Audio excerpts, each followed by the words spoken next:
आपको दिखाते हैं श्रीमद् भगवद गीता। ये एक अनमोल ग्रंथ है। ये चारों वेदों का इसके अंदर सारांश है और इसके अंदर बहुत ही सिस्टेमेटिकली ज्ञान दिया हुआ है, तरतीब वाइज दिया हुआ ज्ञान है। लेकिन हमारे धर्मगुरु हमारे अध्यात्म मार्ग के इन ग्रंथों को, आध्यात्मिक ग्रंथों को, सदग्रंथों को समझ नहीं सके, जिस कारण से ये हमें लोक वेद सुनाते रहे। लोक वेद का अर्थ होता है दंत कथा, अक्षेत्रीय ज्ञान। लोक वेद, अक्षेत्रीय ज्ञान, दंत कथा, सुना सुनाया ज्ञान एक दूसरे से जो सत्य ना हो, उसको लोक वेद कहते। कबीर परमेश्वर जी कहते हैं, पीछे लग गया जाऊं था मैं लोक वेद के साथ, और रस्ते में सतगुरु मिल गए, दीपक दे दिया हाथ। जैसे परमात्मा हमारे को समझाने के लिए अपने ऊपर ही वो सब उदाहरण कोड करते हैं, एग्जाम्पल कोड करते हैं, उदाहरण लगाते हैं। क्या बताना चाहते हैं परमात्मा के पहले में लोकवेद यानी सुने सुनाए अपने धर्म मजहब अक्षेत्र में जो भी साधनाएं पूजाएं चल रही थी, उस लोकवेद के आधार से भक्ति कर रहा था। फिर सतगुरु मिल गए जिसने तत्व ज्ञान रूपी टॉरच दीपक हमें दे दिया। अब उस तत्व ज्ञान रूपी टॉरच यानी दीपक की रोशनी में अब हम भटक नहीं सकते, हम सीधे रास्ते चलेंगे जो मालिक ने बताया है। तो जैसे ये दास पहले श्री कृष्ण, श्री विष्णु, श्री रामचंद्र जी और शंकर भगवान का पुजारी था, हनुमान जी का पुजारी था, यानी सभी साजली पूजा हम करते ही थे। सभी हिंदू जो भी देव किसी ने बता दिया इससे बहुत लाभ होता है, उसी की उपासना प्रारंभ कर दिया करते थे। तो ये था लोकवेद। और फिर परम संत आदरणीय स्वामी रामदेवानंद जी मिले मुझदास को, उन्होंने जो रास्ता दिखाया, तत्व ज्ञान रूपी टॉर्च दे दी। तो उस टॉर्च की रोशनी में दास फिर उस लोक वेद को त्याग कर और यथार्थ मार्ग ग्रहण कर लिया। अब जैसे आज प्रसंग जो चला है कि जो साधनाएं हम किया करते थे और उन्हीं साधनाओं को हमारे दूसरे कुल के लोग भी करते थे, उनसे अच्छा हमारी व्यवस्था रही। जैसे ये दास श्री राम, श्री कृष्ण और विष्णु जी अर्थात और भी अन्य साथ साथ जितने भी देवता, शंकर भगवान, हनुमान जी, गणेश जी, सबकी पूजाएं करता था। और घर में जो भी सुख होता था, जैसे बच्चे पहले पढ़ते हैं तो सफलता मिलना भी हम भगवान को क्रेडिट दिया करते थे। फिर बच्चे संतान हुई, लड़के लड़की हुई, तो भी हम भगवान को इस क्रेडिट देते थे कि जो साधना हम कर रहे हैं, शायद हम सोच रहे थे इन्हीं से हमें सब कुछ प्राप्त हो रहा है। फिर सर्विस लगी तो भी यही सोचा कि हनुमान जी ने दया कर दी, भगवान विष्णु ने दया कर दी, बाबा श्याम जी जो हमारा घरेलू देवता था, कभी उसको याद करते थे, उन्होंने कृपा बख्श दी। और कभी विष्णु जी को, कभी शंकर जी को, इन सभी को क्रेडिट दिया करते थे कि इन्होंने बड़ी रजा बख्श दी। अब पता चला कि वो जो कुछ भी हमें मिल रहा था वो हमारे प्रारब्ध में लिखा हुआ था। पूर्व जन्म के संस्कार ही प्रफुल्लित हो रहे थे। उन्हीं पूजाओं को करते हुए हमारे दूसरे परिवार के व्यक्तियों को वो लाभ नहीं हुआ, बहुत सी हानियां भी हुई। तो अब पता चला कि जो साधना हम कर रहे थे जिन देवताओं की, वो हमें ना हानि कर सकते हैं ना कोई लाभ पहुंचा सकते। वो केवल हमें वर्क डन ही दे सकते हैं, जैसा कर्म करेंगे वैसा ही देंगे। पूर्व जन्म का किया हुआ जो संचित कर्म होते हैं उनमें से एवरेज में निकाले जाते हैं पुण्य और पाप, उससे एक जीवन बना दिया जाता है जिसको प्रारब्ध कहते हैं, किस्मत कहते हैं। तो जब तक हम पूर्ण परमात्मा की साधना, सत साधना नहीं करते, तब तक हम केवल अपना प्रारब्ध ही भोग रहे होते हैं। अपने किस्मत को से ही प्राप्त कर रहे होते हैं। और जब हम पूर्ण परमात्मा की शरण में आते हैं, पूर्ण संत मिल जाते हैं, सत साधना मिल जाती है, तो फिर हम उससे हटकर लाभ लेते हैं। जैसे पहले वाली साधना इन अन्य देव भगवानों की पूजाओं से, जैसे ब्रह्मा विष्णु महेश जी और ब्रह्म तथा परब्रह्म सरपुरुष जिसे कहा है अक्षर पुरुष, इनकी भक्ति करने वालों को केवल किया हुआ कर्म ही मिलेगा। उनके प्रारब्ध में यदि दुख है तो वो दुख होगा ही होगा। किसी का पुत्र मरना है तो मरेगा ही मरेगा, किसी की टांग कटनी है तो कटेगा ही कटेगी। उसे आपके प्रारब्ध में परिवर्तन नहीं हो सकता। हाँ, अशुभ और अशुभ दोनों डिपॉजिट होते चले जाएंगे, वो आपके संचित कर्मों में जुड़ जाएंगे। और जब हम पूर्ण परमात्मा सत्य पुरुष कबीर भगवान की भक्ति करेंगे, पूर्ण संत से लेकर, इन नकलियों से नहीं, उससे कोई लाभ नहीं होना। सत साधना, सत मंत्र और पूर्ण सतगुरु और सच्ची लगन से मर्यादा में रहते हुए जो भक्ति करेंगे, फिर उनकी प्रारब्ध में यदि कोई हानि होनी है वो नहीं होगी। वो परमात्मा का विधान है, वो समर्थ परमात्मा है, वो हानि को टाल देता है, पुण्य आपके प्रफुल्लित होंगे। उदाहरण के लिए जैसे किसान खेती बीजता है, गेहूं बोता है, उसके अंदर खरपतवार भी साथ उग जाता है और गेहूं से भी अधिक उग जाता है। तो पहले इसका कोई समाधान नहीं था, पहले ऐसी कोई मेडिसिन डिस्कवरी नहीं हुई थी, अनुसंधान नहीं हो पाया था। और अब एक ऐसी मेडिसिन बना दी है वैज्ञानिकों ने कि उस मेडिसिन को, उस दवाई को पानी में डाल दिया जाता है, खेती के अंदर पानी में डालकर छिड़क दिया जाता है, तो वो घास को, खरपतवार को नष्ट कर देती है, फसल ज्यों की तो खड़ी रहती है, उसको हानि नहीं करती, तो वो फसल दुगनी होती है। इसी प्रकार अब परमात्मा ने यह दया बख्शी है, अपने वो जैसा नियम है उसका, वो रहस्य गूढ़ मंत्र, वो गुप्त मंत्र परमात्मा यहाँ सार्वजनिक करता है, जिसके जाप करने से हमारा वो खरपतवार रूपी पाप नष्ट हो जाते हैं, हमारे पुण्य शेष रह जाते हैं। तो वो मेडिसिन इस दास के पास है, इस विश्व में किसी के पास नहीं है।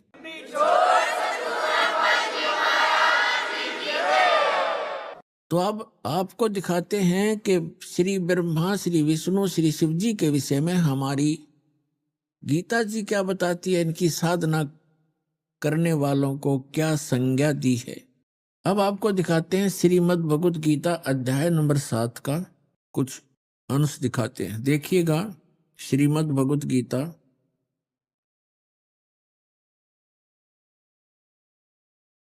जयदयाल गोविंद का इसके अनुवादक हैं, गीता प्रेस गोरखपुर से ये प्रकाशित है। हम इसका 7वां अध्याय लेते हैं, ये है 7वां अध्याय, 7वां अध्याय श्रीमद् भगवत गीता का। इसके प्रथम मंत्र में क्या कहा है कि हे पार्थ, अनन्य प्रेम से मुझ में आसक्त चित्त तथा अनन्य भाव से मेरे परायण होकर योग में लगा हुआ तू जिस प्रकार से संपूर्ण विभूति, बल, ऐश्वर्य आदि गुणों से युक्त सबके आत्म रूप, ये वैसे समग्र है, समग्र माने सारे, सब प्रकार से मुझको संशय रहित जानेगा, उसको सुन। अब क्या बताया है, दूसरे मंत्र में कहा है 7वें अध्याय के, मैं तेरे लिए इस विज्ञान से ही तत्व ज्ञान को संपूर्णता कहूंगा, जिसको जानकर संसार में फिर कुछ भी जानने योग्य शेष नहीं रह जाता। अब गीता ज्ञान दाता कह रहा है कि अर्जुन, मैं अब तुझे ऐसा ज्ञान बताने जा रहा हूं, इसको जानने के बाद फिर संसार में कुछ भी जानना शेष नहीं रहेगा।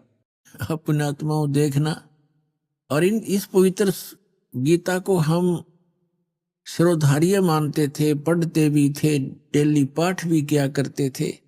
लेकिन कहते हैं गुरु बिन काहू न पाया ज्ञान, जो थो था भुस छड़े मूड किसान।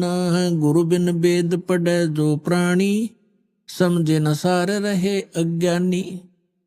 गुरु के बिना वेदों के अर्थों गूढ़ अंशों का समझना बड़ा कठिन है, और उसके ना समझे बिना हम अज्ञानी ही रहे। हमारे जितने भी ऋषि सतयुग से लेकर आज तक के ऋषि महर्षि, ये सब अज्ञानी थे।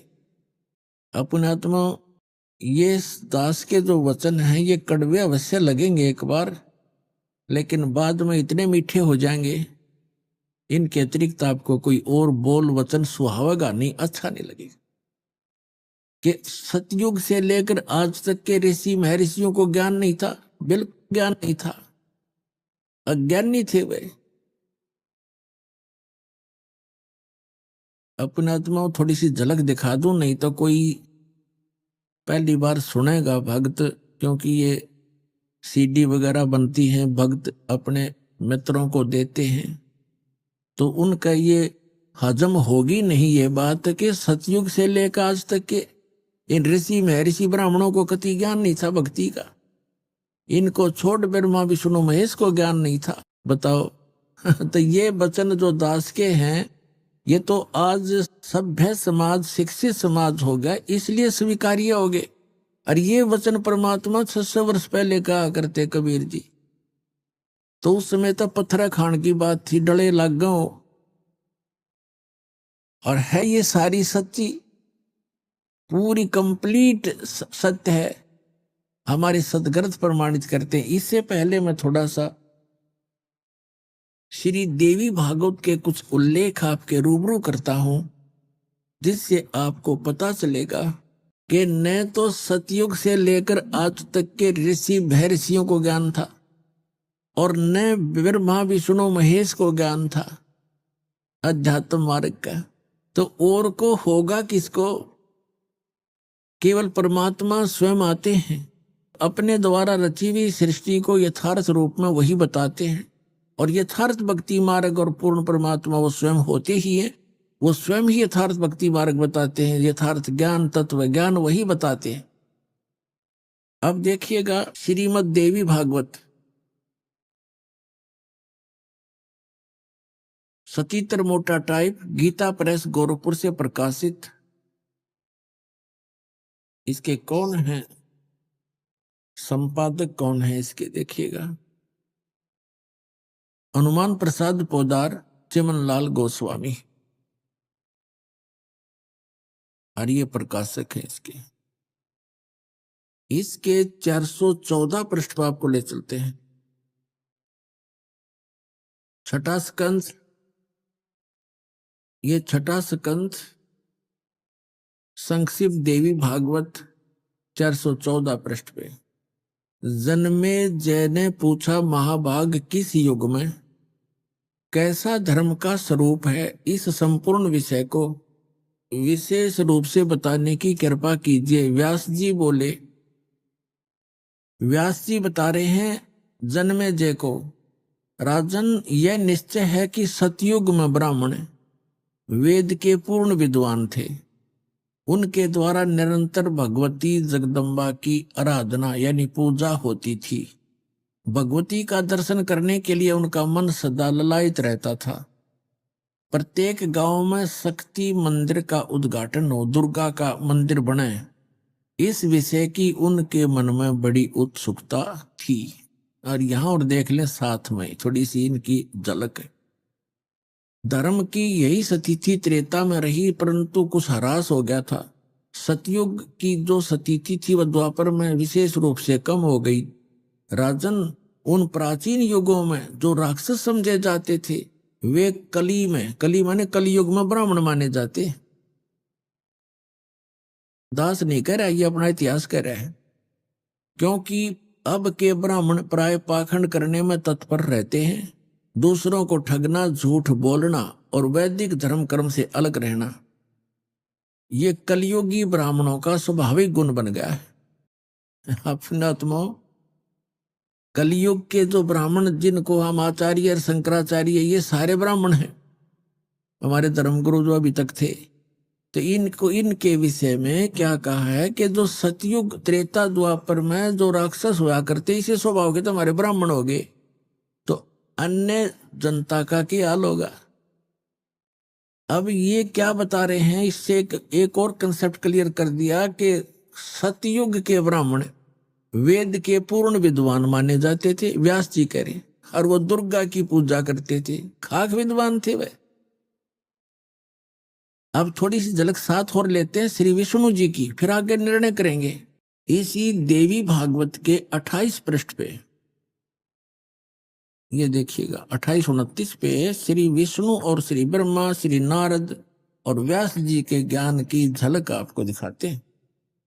ये 28 पृष्ठ है, ये प्रथम स्कंद, पहला स्कंद है, और ये संक्षिप्त देवी भागवत 28 पे वही पढ़ रहे हम। नारद और व्यास जी की गोष्ठी हो रही है। व्यास जी, नारद जी से पूछा है प्रश्न व्यास जी ने, और नारद जी बता रहे हैं। नारद जी ने कहा, महाभाग व्यास जी, तुम इस विषय में जो पूछ रहे हो, ठीक यही प्रश्न मेरे पिताजी ने भगवान श्री हरि से किया था। देवा अधिदेव भगवान जगत के स्वामी हैं, लक्ष्मी जी उनकी सेवा में उपस्थित रहती हैं, यानी विष्णु जी के विषय में बता रहे हैं। दिव्य कौस्तुमणि उनकी शोभा बढ़ाती है, वे शंख चक्र गदा लिए रहते हैं, पीतांबर धारण करते हैं, 4 भुजाएं, वक्ष स्थल पर श्री वत्स का चिन्ह चमकता रहता है, वे चराचर जगत के आश्रय दाता हैं, जगत गुरु एवं देवताओं के भी देवता हैं। ऐसे जगत प्रभु भगवान श्री हरि महान तप कर रहे थे, उनकी समाधि लगी थी, यह देखकर मेरे पिता ब्रह्मा जी को बड़ा आश्चर्य हुआ। अतः उन्होंने उनसे जानने की इच्छा प्रकट की। ब्रह्मा जी ने पूछा, प्रभु आप देवताओं के अध्यक्ष, जगत के स्वामी और भूत भविष्य एवं वर्तमान सभी जीवों के एकमात्र शासक हैं। ब्रह्मा जी विष्णु जी को यहाँ सबसे बड़ा भगवान बताने की चेष्टा कर रहा है। भगवान फिर आप क्यों तपस्या कर रहे हैं, और आप किस देवता की आराधना में ध्यान मगन है। मुझे असीम आश्चर्य तो यह हो रहा है कि आप देवेश्वर एवं सारे संसार के शासक होते हुए भी समाधि लगाए बैठे हैं। ब्रह्मा जी के विनीत वचन सुनकर भगवान श्री हरि यानी विष्णु जी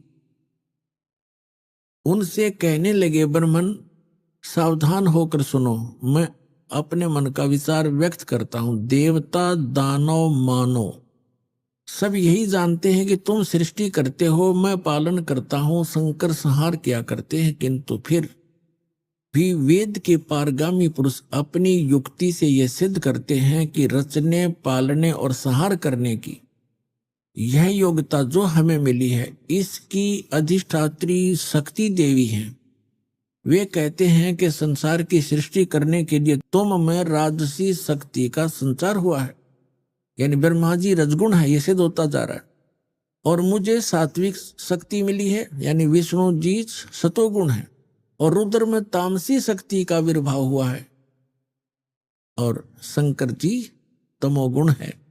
इस शक्ति के अभाव में तुम इस संसार की सृष्टि नहीं कर सकते, मैं पालन करने में सफल नहीं हो सकता, और रुद्र से संहार कार्य भी संभव नहीं। ब्रह्मा जी हम सभी उसी शक्ति के सहारे अपने कार्य में सदा सफल होते आए। सुवर्त प्रत्यक्ष और परोक्ष दोनों उदाहरण मैं तुम्हारे सामने रखता हूं, सुनो।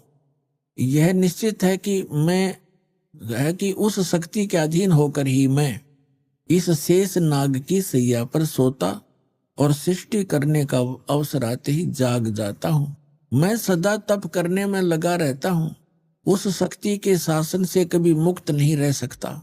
कभी अवसर मिला तो लक्ष्मी के साथ सुखपूर्वक समय बिताने का सौभाग्य प्राप्त होता है। मैं कभी तो दानों के साथ, राक्षसों के साथ युद्ध करता हूं, और अखिल जगत को भय पहुंचाने वाले दैत्यों के विकराल शरीरों को शांत करना मेरा परम कर्तव्य हो जाता है। और फिर क्या बताते हैं भगवान विष्णु जी बता रहे हैं, मुझे सब प्रकार से शक्ति यानी दुर्गा के अधीन होकर रहना पड़ता है। उन्हीं भगवती शक्ति का यानी दुर्गा जी का मैं निरंतर ध्यान किया करता हूं। और ब्रह्मा जी, मेरी जानकारी में इस भगवती शक्ति से बढ़कर दूसरे कोई देवता नहीं, यानी दुर्गा से ऊपर मैं किसी भगवान से परिचित नहीं हूं। ये सबसे बड़ी, मेरे लिए सबसे बड़ी भगवान दुर्गा है। अपनात्माओं, इस थोड़े से उल्लेख में अपने सदग्रंथों से यह सिद्ध हो जाएगा कि यह दातम मार्ग का ना विष्णु न पता, न ब्रह्मा न पता, न शंकर ने, न नारद जी ने, न व्यास जी ने, और सतयुग के ब्राह्मणों को, और सतयुग से के ब्राह्मणों को नहीं पता तो त्रेता द्वापर कलयुग वालों को तो पता ही कैसे होगा। यह आपके रूबरू आ गया कि उधर से सतयुग के ब्राह्मण भी वेद के पूरे विद्वान माने जाते थे, दुर्गा की पूजा करते थे। इधर विष्णु जी कह रहे हैं कि मैं दुर्गा की पूजा करता हूं और इससे ऊपर कोई भगवान नहीं जानता मैं। तो आ गया सतर इनके अध्यात्म ज्ञान का, स्पिरिचुअल नॉलेज का। तो क्या पता था इन ब्रह्मा विष्णु महेश को, जिनको हम सर्वज्ञ मानकर पूजा किया करते थे। अब देखो, ये दोनों यानी सतयुग के ब्राह्मण और विष्णु जी क्या कह रहे हैं कि हम दुर्गा की पूजा करते हैं। वेद में कहीं लिखा है दुर्गा की पूजा करने का? श्रीमद् भगवत गीता में लिखा कहीं दुर्गा की पूजा करने का? एक शब्द तो सुना दो। तो इसको कहते हैं लोक वेद सटदल उआ बाई बकदा।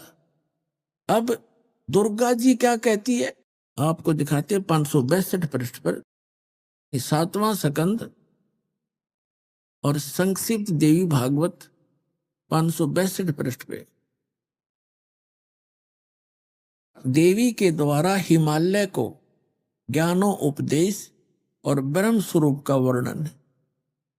अब श्री देवी जी कहने लगी पर्वतराज, अब दुर्गा जी पहले तो अपने विषय में बताती है, फिर कहती है नहीं, उस ब्रह्म का क्या स्वरूप है यह बतलाया जाता है, जो प्रकाश स्वरूप सबके अत्यंत समीप में स्थित, हृदय रूप गुहा में स्थित होने के कारण गुहाचर नाम से प्रसिद्ध और महान पद अर्थात परम प्राप्य है। यहां फिर आ गया, वह है समस्त प्रजा के ज्ञान से परे है, अर्थात किसी की बुद्धि में आने वाला नहीं है, ऐसा तुम जानो। जो परम प्रकाश रूप है, जो सूक्ष्म से भी अत्यंत सूक्ष्म है, जिसमें संपूर्ण लोक और उन लोकों में निवास करने वाले प्राणी स्थित हैं, वही यह अक्षर ब्रह्म है।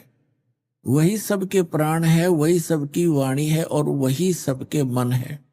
वह यह परम सत्य अमृत अविनाशी तत्व है। सौम्य, उस वेद ने योग्य लक्ष्य का तुम वेदन करो, मन लगाकर उसमें तन्मय हो जाओ। सौम्य, उपनिषद में कथित महान अस्त्र रूप धनुष लेकर उस पर उपासना द्वारा तीक्ष्ण किया हुआ बाण संधान करो और फिर भावानुगत चित्त के द्वारा उस बाण को खींचकर उस अक्षर रूप ब्रह्म को लक्ष्य बनाकर वेदन करो। प्रणव माने ओम, धनुष है, जीवात्मा बाण है और ब्रह्म को उसका लक्ष्य कहा जाता है।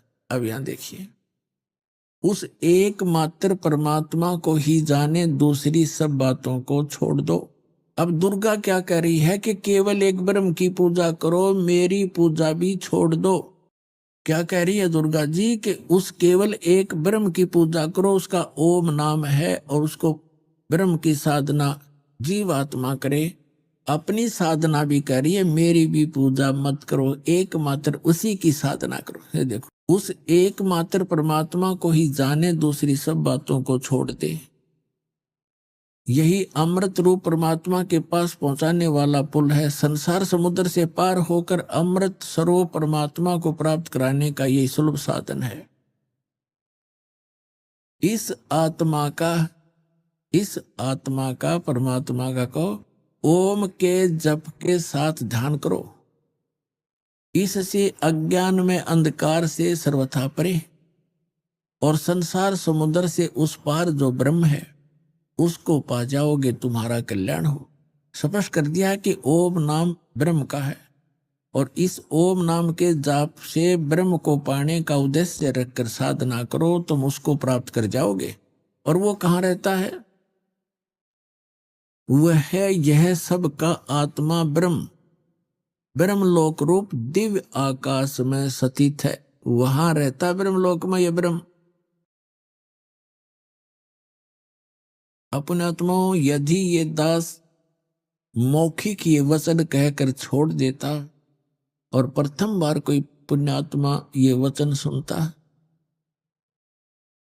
तो वो शायद टीवी बंद करके बैठ जाता और औरों को भी कहता कि वो तो निंदा करता है, झूठ बोलता है। और अब क्या कहोगे कि ये विश्व में यदि सत्य ज्ञान है तो रामपाल के पास है, न विश्व में किसी के पास ज्ञान नहीं।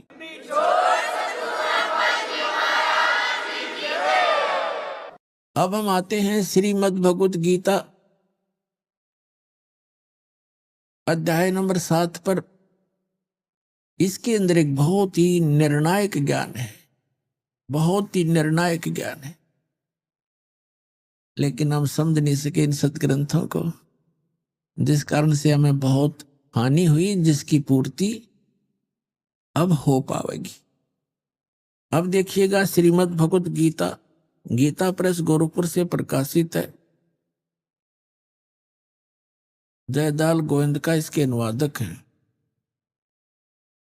ये है 7वां अध्याय। हमने ये पढ़ लिया पहले, फिर पढ़ लेते हैं। प्रथम मंत्र में क्या कहा है कि गीता ज्ञानदाता कहता है, हे पार्थ, अनन्य मन से मुझ में आसक्त चित्त अर्थात अनन्य भाव से मेरे प्राण होकर योग में लगा हुआ, जिस प्रकार से तू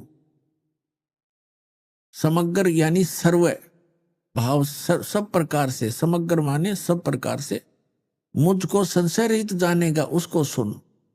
अब दूसरे में 7वें अध्याय का श्रीमद् भगवत गीता का दूसरा मंत्र पढ़ते हैं। मैं तेरे लिए इस विज्ञान सहित तत्व ज्ञान को संपूर्णता कहूंगा, जिसको जानकर संसार में फिर कुछ भी जानने योग्य शेष नहीं रह जाता। अब तीसरे मंत्र में कहा कि हजारों मनुष्यों में कोई एक मेरी प्राप्ति के लिए यत्न करता है। यत्न करने वाले योगियों में भी कई एक मेरे प्राण होकर मुझको तत्व से अर्थात यथार्थ रूप से जानता है। चौथे में कहा है, ये पृथ्वी जल अग्नि वायु आकाश मन बुद्धि और अहंकार भी इस प्रकार यह 8 प्रकार से विभाजित मेरी प्रकृति है। यह 8 प्रकार के भेद वाली तो अपरा मेरी जड़ प्रकृति है।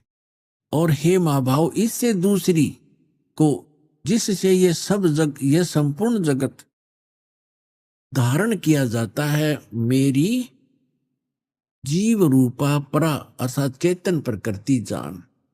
अपने आत्माओं, यहां यह सिद्ध हो गया कि 2 प्रकृति बताई जा रही है। एक तो ये बताया है कि पृथ्वी जल वायु आकाश मन बुद्धि और अहंकार, ये 8 का योग से ये बनती है जड़ प्रकृति। और दूसरी यह चेतन प्रकृति दुर्गा है। ये चेतन प्रकृति जो है दुर्गा है, अष्टंगी है। यहाँ ये कोड वर्ड है, क्योंकि श्रीमद् भगवत गीता वेदों का सारांश है। 4 वेद इतने मोटे हैं और उनसे ये पतली सी बुक 18 अध्याय बने हैं, जिसमें कुल 700 मंत्र हैं। तो वो कोड वर्ड ज्यादा है और कोड वर्डों को टीचर ही समझा करते हैं। हमारे दातम गुरु जो थे वो टीचर नहीं थे, उनको इनका गूढ़ रहस्य का ज्ञान नहीं था। तो यहां से तो हो गया कि एक तो ये जड़ प्रकृति, ये 8 जो बताई, पृथ्वी जल वायु अग्नि आकाश मन बुद्धि और अहंकार है। और दूसरी चेतन ये दुर्गा है। अभी स्पष्ट करेंगे आपके सामने। पर दुर्गा को प्रकृति भी कहते हैं। अब आगे ये क्या बताना चाहता है। अब श्रीमद् भगवद गीता का अध्याय हम 7 पढ़ रहे हैं और इसमें ये 11वां मंत्र हम पढ़े। हे भरत श्रेष्ठ, मैं बलवानों का बल यानी आसक्ति और कामना से रहित बल सामर्थ्य हूं। मैं बलवानों का बल हूं और सभी प्राणियों को, भूतों को, इन प्राणियों के धर्म के अनुकूल, शास्त्र अनुकूल काम मैं हूं। धर्म अविरुद्ध काम मैं हूं। अब हम 12 से लेंगे।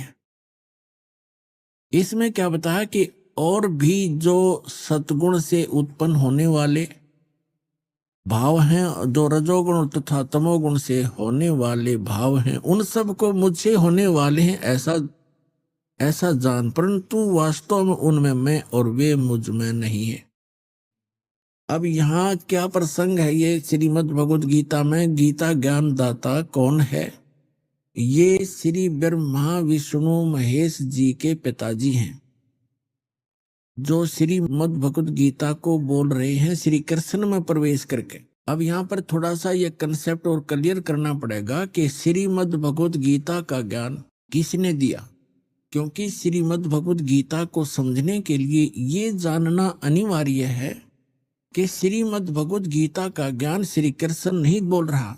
श्री कृष्ण के अंदर प्रवेश करके ये ब्रह्म बोल रहा है, सरपुरुष बोल रहा है, ये काल बोल रहा है। यहाँ थोड़ा सा हिंट देंगे ताकि श्रीमद् भगवद गीता आपके बहुत आसानी से समझ में आएगी। अब आपको दिखाते हैं कि जब महाभारत का युद्ध समाप्त हो चुका और युधिष्ठिर जी को राजगद्दी प्राप्त होगी, तो श्री कृष्ण ने कहा पांडवों से कि अब मैं द्वारका जाना चाहता हूं। तब अर्जुन ने कहा कि भगवान, आप जी ने जो युद्ध के समय मुझे ज्ञान सुनाया था, श्रीमद् भगवद गीता जिसको कहते हैं, वो बुद्धि के दोष से मैं भूल गया। उसी ज्ञान को प्रभु एज इट इज सुनाना, फिर से सुनाना, हमें एक सत्संग करके जाना, ताकि हम आपके द्वारा दिए गए वचनों के आधार से हम अपना आगे राज्य भी करें और जीवन भी सफल करें। तो उसके विषय में आपको दिखाते हैं। ये है संक्षिप्त महाभारत द्वितीय खंड, गीता प्रेस गोरखपुर से प्रकाशित है ये। और इसके कहां से छपा है? इसके अनुवादक भी वही हैं, द्वितीय खंड संपादक तथा संशोधक जयदयाल गोविंद का, और ये यहां से छपी है। अब हम इसके आपको 667 पृष्ठ पर ले चलते हैं। ये है 667 पृष्ठ, और यहां से हम शुरू करते हैं। अश्वमेधिक पर्व। अर्जुन का श्री कृष्ण से गीता का विषय पूछना और कृष्ण का अर्जुन से सिद्ध महर्षि और कश्यप का संवाद। यह देखिए, जन्मे जय ने पूछा, ब्राह्मण, शत्रुओं का नाश हो जाने के बाद जब महात्मा श्री कृष्ण और अर्जुन सभा में बैठकर वार्तालाप कर रहे थे, उसमें उनमें क्या क्या बातचीत हुई? तो वैशंपायन जी ने कहा, राजन, श्री कृष्ण सहित अर्जुन ने जब अपने राज्य पर पूरा अधिकार प्राप्त कर लिया तो वे दिव्य सभा भवन में आनंद के साथ रहने लगे। एक दिन स्वजनों से घिरे हुए वे दोनों मित्र स्वेच्छा से घूमते घूमते सभा मंडप के ऐसे भाग में पहुंचे जो स्वर्ग के समान सुंदर था। पांडुनंदन अर्जुन श्री कृष्ण के साथ रहकर बहुत प्रसन्न थे। उन्होंने एक बार उस रमणीय सभा की ओर दृष्टि डालकर भगवान से ये वचन कहा, देवकी नंदन, जब युद्ध का अवसर उपस्थित था उसमें मुझे आपके माध्यम का ज्ञान और ईश्वरीय स्वरूप का दर्शन हुआ था, किंतु केशव, आपने स्नेहवश पहले मुझे जो ज्ञान का उपदेश किया था वह इस समय बुद्धि के दोष से भूल गया है। उन विषयों को सुनने के लिए बार बार मेरे मन में उत्कंठा होती है। इधर आप जल्दी ही द्वारका जाने वाले हैं, अतः पुनः वह सब विषय मुझे सुना दीजिए।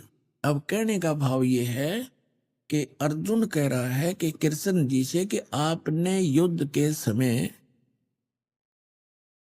जो मुझे गीता वाला ज्ञान बताया था, मैं बुद्धि के दोष से भूल गया, मुझे वही ज्ञान फिर बताओ।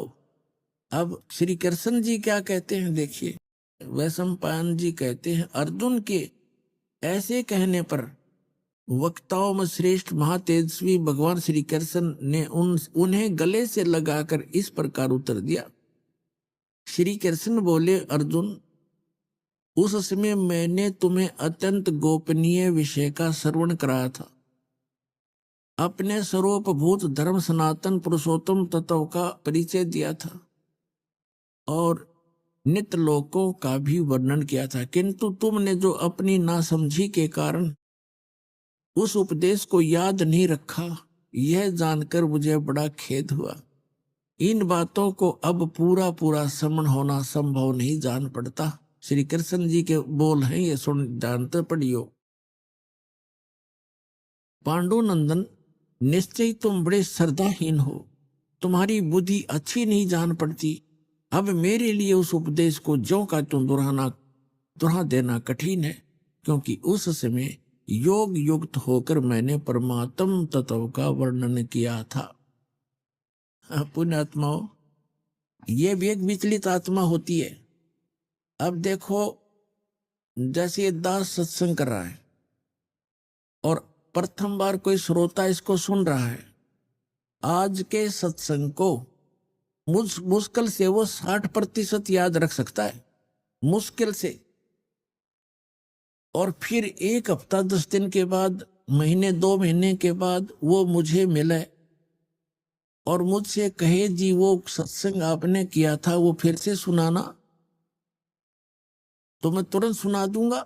यदि मैं अपने होश हवास में बोल रहा हूं और मैं ये कहूं कि तेरी बुद्धि अच्छी नहीं है, तू श्रद्धाहीन व्यक्ति है, तूने वो सत्संग याद क्यों नहीं रखा, और मैं ये कहूं मुझे तो अब याद नहीं, कोई बात हुई या? इसे सिद्ध है कि श्री कृष्ण नहीं बोल रहा था गीता का ज्ञान, उसके अंदर वो काल बोल रहा था प्रवेश करके। अब उसको कुछ भी याद नहीं। फिर कहता उसमें मैंने योग युक्त होकर के वो ज्ञान बोला था। योग युक्त का अर्थ होता है परमात्मा से कनेक्ट हो जाना।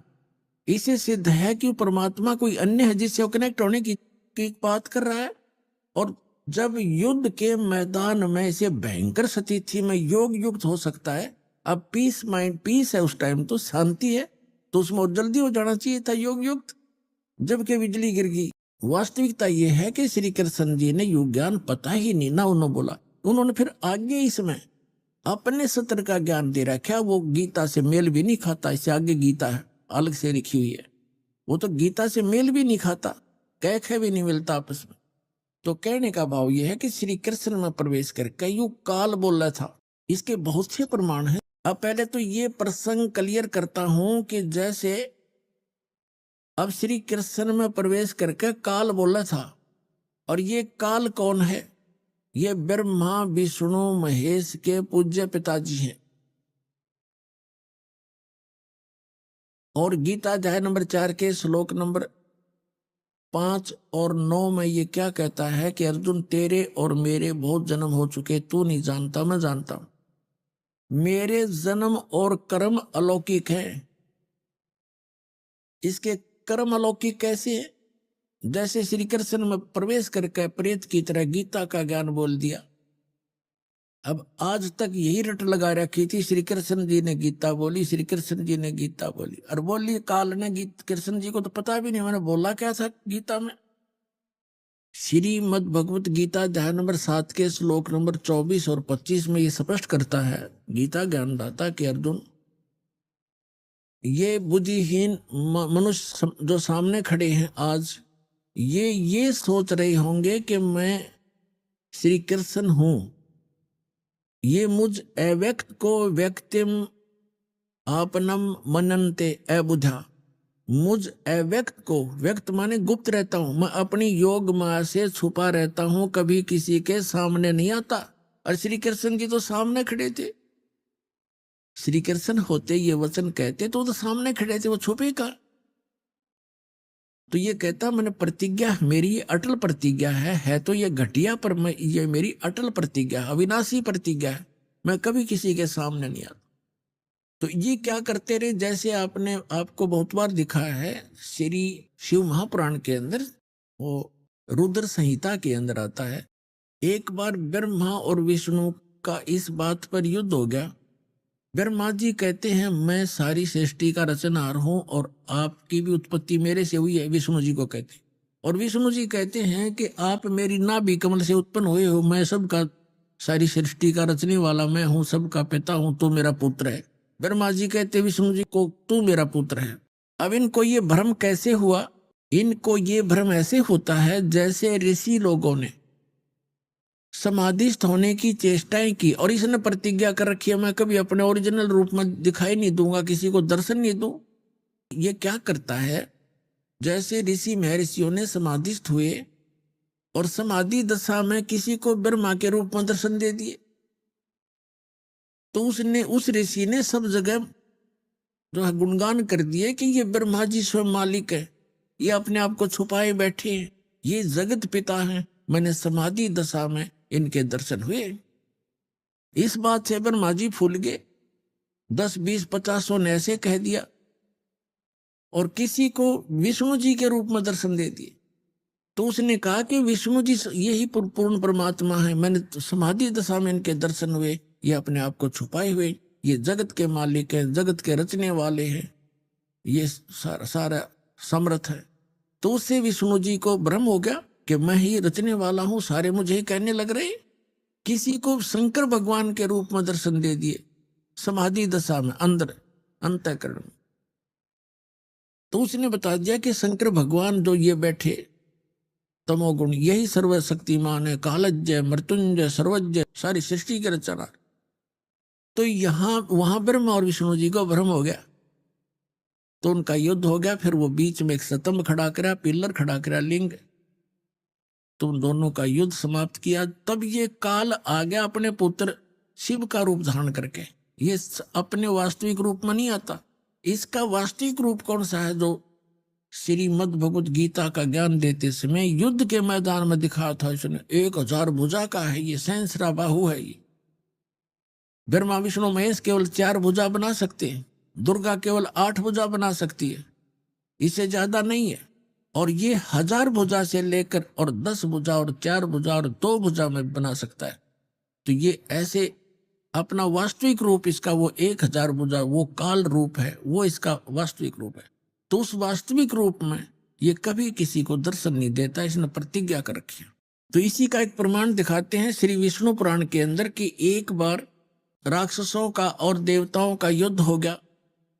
देवता युद्ध में हार गए और राक्षस विजयी हो गए। देवता वहां से भागकर समुद्र के किनारे जाकर के तपस्या करने लगे, हे भगवान, हे सच्चिदानंद, हे सर्वशक्तिमान, हे शेषया पर विराजमान होने वाले, वो लगे साधना, वो करने लगे स्तुति। तो विष्णु रूप धारण करके यू काल आ गया और इसने उनसे कहा कि तुम्हारा जो भी अभिष्ट है, मन में जो तुम्हारे दुख है, वो मैंने जान लिया है और मैं ऐसे ऐसे करूंगा। पढ़ के सुनाता हूं आपको, फिर अच्छा समझ में आएगा। ये देखिएगा श्री विष्णु पुराण, गीता प्रेस गोरखपुर से प्रकाशित। इसके कौन है अनुवादक? श्री मुनीलाल गुप्त। और ये कहां से प्रकाशित है, कहां से छपी है? ये यहीं से प्रकाशक व मुद्रक हैं, गीता प्रेस गोरखपुर, गोविंद भवन कार्यालय कोलकाता का संस्थान। ये इनके फोन और फैक्स नंबर।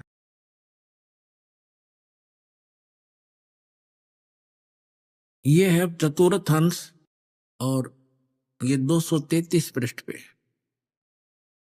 हम यहां पढ़ेंगे। पुरंजय का भी एक दूसरा नाम पड़ा। यहां लिखा कि पूर्व काल में त्रेता युग में एक बार अति भीषण देव असुर संग्राम हुआ। देवताओं और राक्षसों का युद्ध हुआ। उसमें महाबलवान दैत्य गण से पराजित हुए। देवताओं ने भगवान विष्णु की आराधना की तब आदि अनंत शून्य अशेष जगत प्रतिपालक श्री नारायण ने देवताओं को प्रसन्न होकर कहा, आप लोगों का जो कुछ अभिष्ट है वह मैंने जान लिया है। उसके विषय में यह बात सुनिए। राज ऋषि ससाद का जो पुरंजय नामक पुत्र है, उस अक्षत्रिय श्रेष्ठ के शरीर में मैं अंश मात्र से अवतीर्ण होकर, यानी कुछ समय के लिए उसमें प्रवेश करूंगा, इस पुरंजय के शरीर में उस होकर उन संपूर्ण दैत्यों का नाश करूंगा। तुम लोग पुरंजय को दैत्यों के वध के लिए तैयार करो। अब इसके कहता है मेरे कर्म अलौकिक हैं। ये कर्म अलौकिक क्यों हैं कि पुरंजय के अंदर जो पुरंजय को खड़ा कर लिया, असुर और देवता आमने सामने युद्ध के लिए खड़े हो गए, और यू काल जो है पुरंजय के शरीर में प्रवेश कर गया और वह राक्षसों को मार डाला। अब और दिखाता हूं 243 पृष्ठ पे। ये है चतुर्थ अंश ही चल रहा है, श्री विष्णु पुराण चतुर्थ अंश ही चल रहा है। ये अध्याय 3 का श्री विष्णु पुराण 242 पृष्ठ पे तीसरा अध्याय। यह पूर्व काल में रसातल में मोने नामक 6 करोड़ गंधर्व रहते थे। उन्होंने समस्त नाग कुल के प्रधान रतन और अधिकार छीन लिए थे। गंधर्वों के पराक्रम से अपमानित उन नागेश्वरों द्वारा स्तुति किए जाने पर उसके स्मरण करने से जिनकी विकसित कमल सदृश आंखें खुल गई हैं, निंद्रा के अंत में जागे हुए उन जलशाही भगवान सर्वदेवेश्वर को प्रणाम कर उनसे नागगण ने कहा, भगवान, इन गंधर्वों से उत्पन्न हुआ हमारा भय किस प्रकार शांत हो।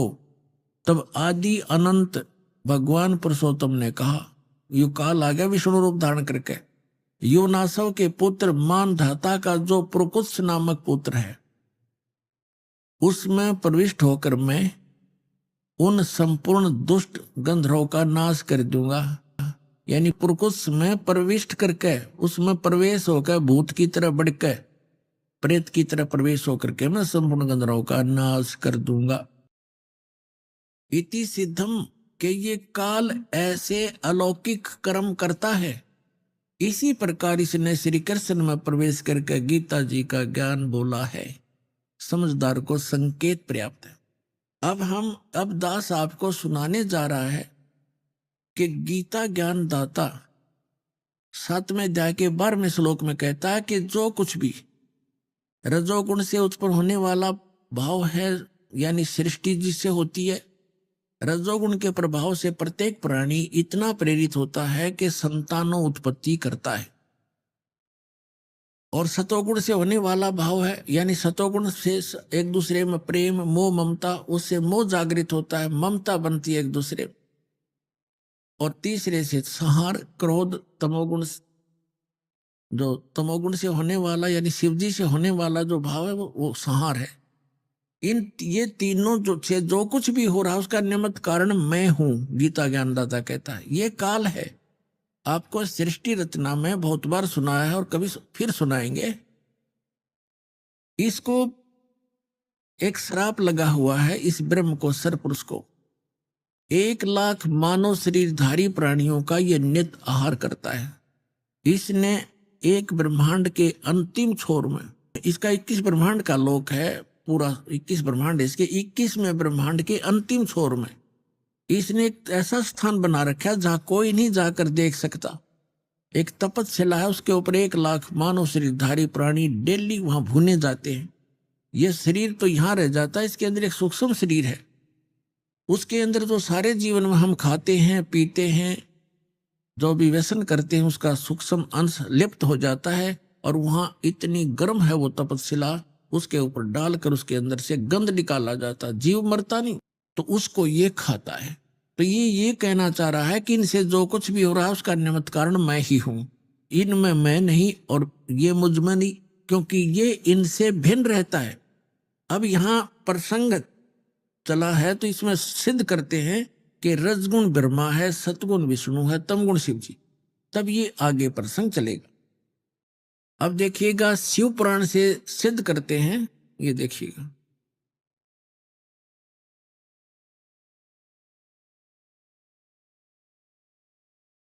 ये गीता प्रेस गोरखपुर से प्रकाशित है, संपादक हैं इसके, ये देखिएगा, संपादक है हनुमान प्रसाद पोदार। और ये कहां से, ये यहां से प्रकाशित है।